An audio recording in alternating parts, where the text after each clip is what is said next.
आप सब लोग अच्छे हो गए और स्वस्थ हो गए।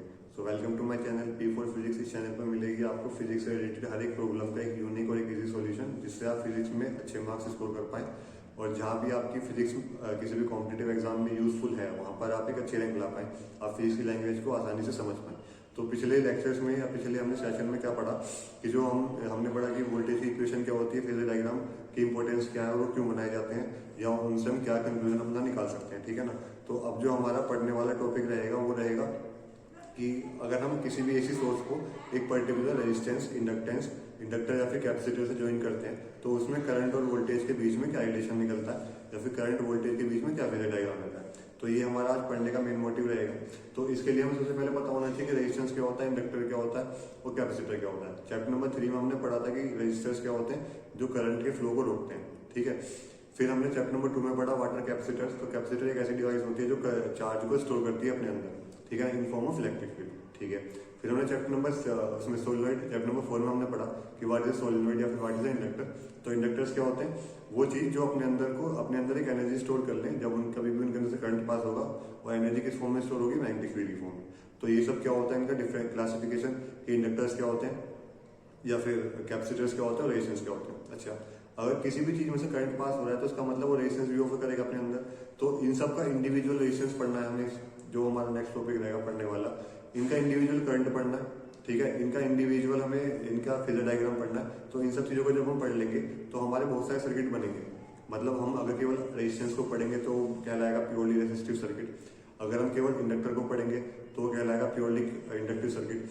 अगर हम केवल कैपेसिटर को पढ़ेंगे तो कहलाएगा प्योरली कैपेसिटिव सर्किट। अगर हम आर और एल को पढ़ेंगे तो कहलाएगा आरएल सर्किट। अगर हम आर और सी को पढ़ेंगे तो कहलाएगा आरसी सर्किट। अगर हम आर को, सी को और एल को तीनों को एक साथ पढ़ेंगे तो आरएलसी या फिर एलसीआर सर्किट कहलाएगा।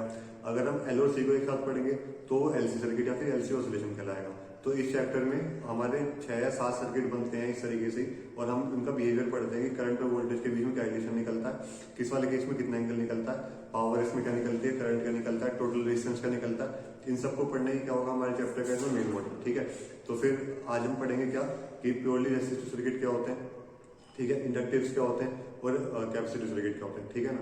तो सबसे पहले हम क्या पढ़ेंगे आज, प्योरली रेजिस्टिव सर्किट में। आपको एक बात पहले ही बता दूं कि जो भी हम ये सर्किट पढ़ेंगे उन सब में सेम एक प्रोसेस फॉलो होगा। उसी प्रोसेस को बार बार फॉलो करके कंपेयर करके रेजिस्टेंस भी निकाल सकते हैं, फेजर डायग्राम भी निकाल सकते हैं, उनका वेव डायग्राम भी बना सकते हैं, ठीक है ना। तो चलो सबसे पहले हम क्या पढ़ते हैं अपना कि अगर हमारे पास क्या हो, केवल रेजिस्टर्स, क्या हो, केवल रेजिस्टर। तो अगर हमारे पास केवल क्या हो, रेजिस्टर्स, तो हम क्या मान के चलते हैं कि हमारे पास रजिस्टर है जिसका रेजिस्टेंस क्या है, आर। उसको हमने किससे कनेक्ट कर दिया, एक एसी सोर्स से। एसी सोर्स की वोल्टेज क्या मानेंगे, V equals to V naught sine omega t. क्या मानेंगे, V equals to V naught sine omega t. तो हमने पढ़ी था कि एसी की इक्वेशन क्या होती है, V equals to V naught sine omega t. Resistance क्या है इसका, आर। तो इसमें से कितना करंट फ्लो होगा, I equals to V upon R according to Ohm's law, ठीक है। हमारी वोल्टेज की इक्वेशन क्या है, V naught sine omega t upon R, ठीक है। तो ये क्या बन गया, V नॉट अपॉन आर, ये मैंने एक साथ लिख लिया और लिख लिया साइन ओमेगा टी, और यहाँ क्या है हमारा I। तो हमारी I की इक्वेशन क्या बनेगी, I equals to I naught sine into omega t. अभी आई नॉट कहाँ से आ गया, आई की जगह आई आ गया, साइन ओमेगा टी की साइन ओमेगा टी आ गया। ये जो मैंने ये वाला ब्रैकेट बना रखा है इसकी वैल्यू है आई नॉट। तो आई नॉट की वैल्यू क्या होगी मेरी, वी नॉट अपॉन आर, ठीक है ना। आई बात समझ में नहीं। अब मेरे पास क्या निकल गया, मेरी वोल्टेज की इक्वेशन है, मेरी करंट की इक्वेशन है। अब मुझे क्या निकालनी है, इनके बीच में फेजर डायग्राम बनाना है। क्या बनाना है, फेजर डायग्राम। तो फेजर डायग्राम के लिए फिर अपनी वही वाली रेस वाला कंसेप्ट याद रखना है कि हमें एक रेस स्टार्ट करनी है। रेस कहाँ से स्टार्ट होगी, इस वाले पॉइंट से।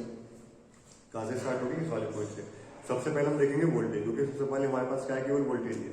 तो वोल्टेज कितनी है, साइन ओमेगा टी। कितनी है, साइन ओमेगा टी। साइन के साथ क्या आ रहा है, ओमेगा टी एंगल आ रहा है। तो कहने का मतलब एक एंगल बनाएंगे अपने इमेजिनरी, जिसकी वैल्यू क्या होगी, ओमेगा टी, और उस वाली लाइन का मतलब क्या होगा, वी नॉट, ठीक है ना। तो हमने क्या बना दिया, फेजर डायग्राम बना दिया किसका, एक वोल्टेज का। अगर वो किसमें पास होगा, रेजिस्टेंस से। ये आसान था, ठीक है। हमने बस पहले वाला अपने फेजर डायग्राम वाला कंसेप्ट लगाया। अब मुझे क्या ध्यान रखना है कि अगर मैं करंट के लिए बनाऊंगा, किसके लिए बनाऊंगा, करंट के लिए। तो करंट के लिए ना तो मुझे आई नॉट की जरूरत, मुझे बस किसकी जरूरत है, साइन। साइन से कितना एंगल आ रहा है, ओमेगा टी। कुछ प्लस हो रहा है, नहीं। कुछ माइनस हो रहा है, नहीं। बस केवल क्या आ रहा है, ओमेगा टी। तो हम क्या करेंगे, जो हमारे आई की वैल्यू होगी वो क्या होगी, सेम ओमेगा टी के साथ होगी, वो भी क्या होगी, ओमेगा टी, और ये क्या होगी, आई नॉट। अब आपने एक बात नोटिस करी कि मैंने आई नोट की वैल्यू, जो आई नोट वाली लाइन की अगर मैं डिस्टेंस निकालूं या फिर लेंथ निकालूं और वी नोट वाली लाइन की लेंथ निकालूं, तो आई नोट की लेंथ छोटी है, वी नोट की लेंथ बड़ी है। इस वाली बात का हमें खास ध्यान देना पड़ेगा। क्यों? क्योंकि क्या होता है, अगर हम जब मैग्नीट्यूड लेते हैं तो जो आई नोट का मैग्नीट्यूड होता है और जो वी नोट का मैग्नीट्यूड होता है उनमें जमीन आसमान का अंतर होता है। जो करंट होता है वो लगभग 5 एम्पियर के आसपास होता है, उसका मैग्नीट्यूड कितना हो गया 5, और जो वोल्टेज होता है उसका मैग्नीट्यूड कितना होता है 220।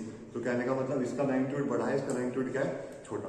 तो हमें क्या बात ध्यान रखनी है, जब कभी भी हम फेजर डायग्राम बनाते हैं तो उसमें जो करंट वाली लाइन की जो लेंथ होगी है ना, उसको रखेंगे छोटा रखेंगे, और जो वोल्टेज की लाइन होगी उसको क्या रखेंगे, बड़ा रखेंगे। ठीक है ना। तो जब कभी हम इस तरीके से फेजर डायग्राम बनाएंगे तो बस हमें ये वाली बात ध्यान रखनी पड़ेगी। अच्छा, अब हमने एक पढ़ लिया कि फेजर डायग्राम बन गया, अब हम इससे क्या कंक्लूजन निकाल सकते हैं अपना। ठीक है, आप एक बार बताओ, करंट लीड कर रहा है कि वोल्टेज लीड कर रहा है?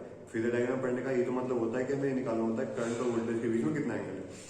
करंट और वोल्टेज सेम लाइन पे आ रहे हैं, मतलब एक एक्सिस पे तो आ रहे हैं सामने पे, तो हम इससे क्या कंक्लूजन निकालेंगे, ना तो करंट लीड कर रहा, ना ही वोल्टेज लीड कर रहा, ना ही करंट लैग कर रहा, ना ही वोल्टेज लैग कर रहा। तो इन केस ऑफ रेजिस्टेंस, ठीक है, क्या लिखेंगे, current and voltage are in same phase. कहने का मतलब ना तो करंट लीड कर रहा है, ना ही करंट लैग कर रहा है। करंट और वोल्टेज क्या है अपने सेम फेज में। अगर हम किसकी बात करेंगे, केवल प्योरली रेसिस्टिव सर्किट की, तो हमने पढ़ा कि प्योरली रेसिस्टिव सर्किट क्या होता है। उसमें हमने जब वोल्टेज की इक्वेशन लगाई तो फिर हमने थोड़ा बहुत सोल्व करा, तो हमें करंट की इक्वेशन मिली किसकी टर्म्स में, साइन की टर्म्स में। तो साइन ओमेगा टी आ गया। फिर हमने कंपेयर करा कि जब उसका फेजर डायग्राम बनाते हैं तो वोल्टेज के साथ साइन कितना एंगल बना रहा है, ओमेगा टी। करंट के साथ साइन कितना एंगल बना रहा है, ओमेगा टी। दोनों क्या बना रहे हैं, सेम एंगल बना रहे हैं। तो कहने का मतलब दोनों किसमें, सेम फेज में है। तो current and voltage are in the same phase in case of resistor. तो इनके बीच में फेज डिफरेंस क्या होगा, फाई की वैल्यू क्या होगी, 0। ये हम फेज डिफरेंस अभी आगे पढ़ेंगे, बस आपको क्या ध्यान रखना है कि इनके बीच में कितना एंगल होगा, 0। तो ये हमने क्या पढ़ा, प्योरली रेसिस्टिव सर्किट। अब जो अगला हमारा टॉपिक होगा वो क्या होगा, purely inductive circuit. So thank you.